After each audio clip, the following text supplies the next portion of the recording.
সকাল সকাল চলে এসেছি রান্নাঘরে। আজকে আকাশটা অল্প মেঘলা অল্প রোদ্দুর, বেশ সুন্দর ওয়েদার। গুড মর্নিং সবাইকে। তোমরা সবাই কেমন আছো? আই হোপ তোমরা সবাই খুব খুব ভালো আছো।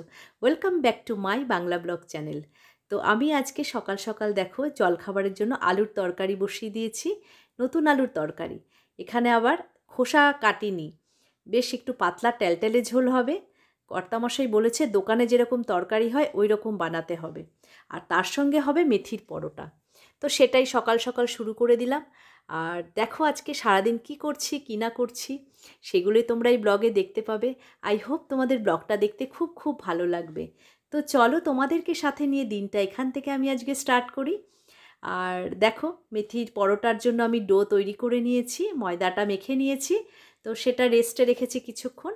আর তরকারিটা হয়ে গেলেই গরম গরম পরোটা ভাজবো আর ওদেরকে খেতে দিয়ে দেবো। আজ আমার একটু তাড়াহুড়োই আছে, কারণ আমার জ্যাঠতো দিদির শাশুড়ির শ্রাদ্ধ শান্তির কাজ আছে, সেখানে আমাকে যেতে হবে। সেই কারণে ব্রেকফাস্টটা বানিয়ে তারপরেই দুপুরে রান্না বসিয়ে দেবো। তো দুপুরে রান্নাটা তাড়াতাড়ি করছি। আর এদিকে আমার মেয়েটাও আসেনি, সেই বাসনগুলো মেজে নেবো ঝটপট করে, তারপর স্নান করে তাড়াতাড়ি করে বেরোবো।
তো এটাই লাস্ট ছিল, এটা কমপ্লিট হয়ে গেল আমার পরোটা। তো কতগুলো হয়েছে দেখাচ্ছি। আগে তো হাজব্যান্ডকে দিয়ে দিলাম, সে খেয়ে নিয়েছে। আমি আর ছেলে এখন খাবো। তো এইগুলো ভাজা হয়ে গেছে, বেশ অনেকগুলো ভেজেছি দেখো।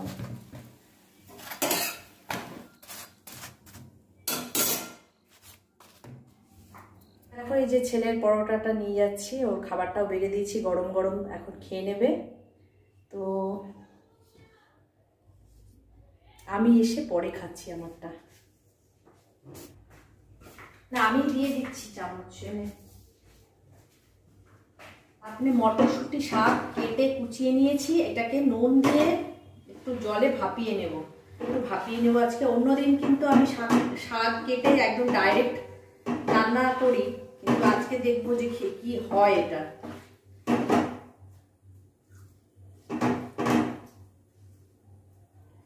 মটরশুঁটি শাকের গন্ধ ভালো, সব ভালো, কিন্তু শাকটা নরম হতে চায় না, একটা প্লাস্টিকের মতন একটা পাতাটা হয়ে যায় যখন ভাজা হয়। তো আজকে ওই জন্য কড়াইতে আমি দিয়ে দিচ্ছি, নুন দিয়ে একটু জল দিয়ে ভাপিয়ে নেব। আজকে তো মানে প্রচন্ড ঠান্ডা, এত ঠান্ডা ছিল, এত হাওয়া দিচ্ছিল। আজকে সেই জন্য কাজে নিয়ে আসিনি, মানে আমার পরিশ্রম আরো ডবল হয়ে গেল। একে তো মানে ট্যাঙ্কের জল উপরে কনফার্ম করতে হাত দিতে পারছি না, কিন্তু কাজ তো আমাদের করতেই হবে। ওরা একদিন কামাই নিতে পারে, কিন্তু আমরা তার ছুটি করতে পারবো না, ওরা ছুটি করতে পারবে। একটু ঠান্ডা করলে ছুটি করে দিতে, আমাদের তো ছুটি নেই, তাহলে তো খাওয়া বন্ধ হয়ে যাবে, সব কাজ বন্ধ হয়ে যাবে। আর ভাবলাম ঠিক আছে থাক, আসতে পারিনি যখন ঠান্ডায় আর কি করা যাবে, এমনি চটপট করে কাজগুলো সেরে নিই সকালে।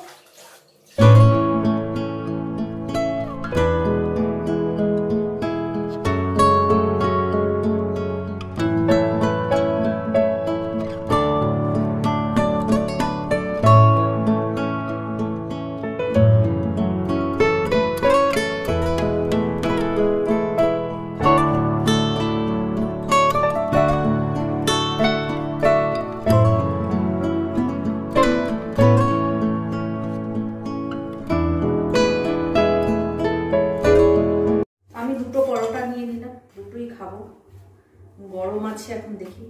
আর এই পরোটা খেতে আমার খালিই ভালো লাগে। দেখি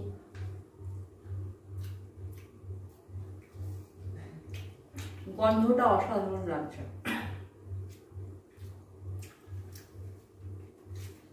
আচার দিয়ে খেতে খুবই ভালো লাগবে মেথি পরোটা।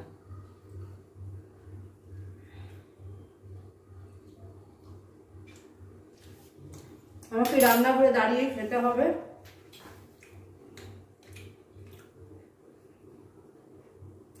আর আলুর তরকারিটা করেছি দোকানের স্টাইলে, পাতলা একটু টেলটেলে ঝোল থাকবে। এত ঠান্ডায় মানে জমে গেছি যাকে বলে।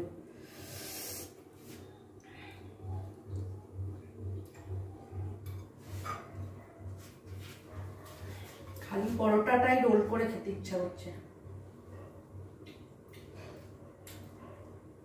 এমন ভাবে বানিয়েছে একটু তিতো হবে না। এরপরে একদিন পুরো মেথির ডোটা কি করে বানালাম সেটাও দেখাবো। আজকে তোমাদের ভাজার বেলাটা দেখালাম, কিন্তু কি কি দিয়েছি পুরোপুরি সেটা দেখায়নি, সেটা নেক্সট দিন তোমাদের দেখাবো।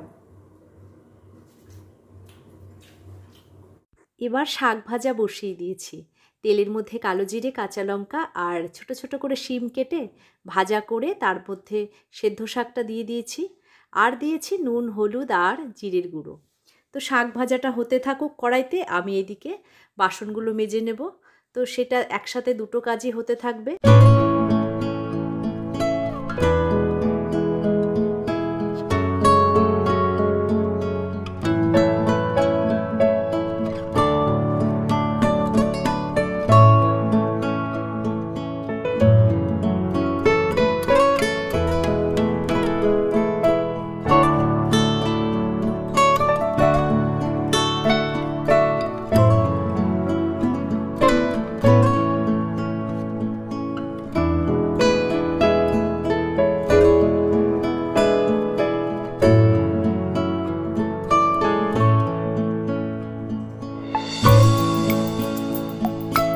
মাছে নুন হলুদ মাখিয়ে নিয়েছি।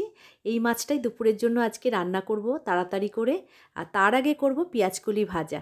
এদিকে শাক ভাজা হলো, মাছের ঝোল হবে, আর এদিকে পেঁয়াজকলি ভাজা। তো এইটা তাড়াতাড়ি করে করতে পারলে আমি রেডি হয়ে বেরোতে পারবো। সেটা একটা মাথায় চিন্তা আছে যে ট্রেন ধরতে হবে, তারপরে দিদির বাড়ি যাব, সেখানের কাজকর্ম মিটিয়ে আবার বাড়ি ফিরতে হবে।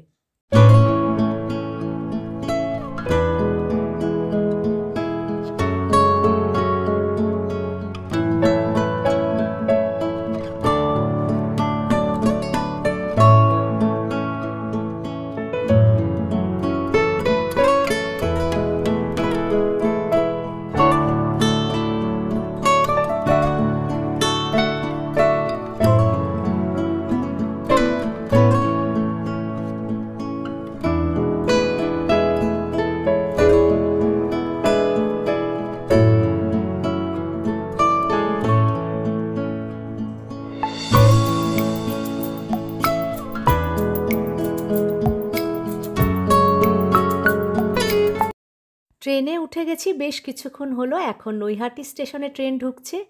আর বাইরের দিকে এরকম তাকিয়ে থাকতে বেশ ভালো লাগে, তা তোমাদেরকেও একটু দেখালাম। আর যেতে যেতে তোমাদের সাথে কয়েকটা কথা বলবো।